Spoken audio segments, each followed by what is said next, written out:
Le policier, non. Le policier est toujours dans l'échec. Le policier, on ne va pas le voir, mais quand on ne le voit pas, on déplore son absence. Bien constaté, quoi. Il vient constater, il vient ramasser les ordures de la société.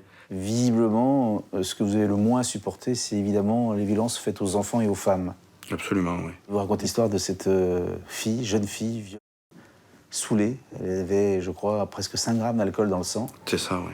La tournante, mais l'abominable, et où cette jeune fille a perdu la vie. Je fais les constatations et ensuite j'ai la lourde charge avec un collègue d'aller aviser la famille d'une gamine de 20 ans, expliquer ce qui s'est passé sans vraiment l'expliquer, parce qu'on ne peut pas dire ce qu'a subi cette pauvre jeune fille.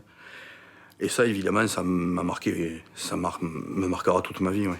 Presque une part de responsabilité dans ce qui avait été fait, parce que j'allais... Vous bousillez leur vie en annonçant la nouvelle. Voilà. Vous dites que très souvent, les flics, pour supporter ça, boivent.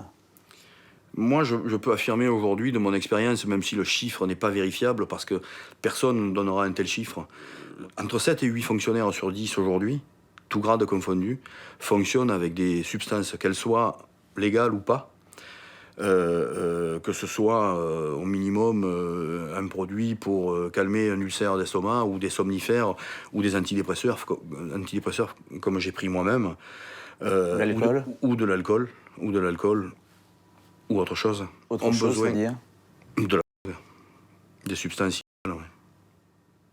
Pour supporter le travail, pour supporter la difficulté du boulot. Et c'est tabou, ça, la police, ces flics qui, pour tenir ce...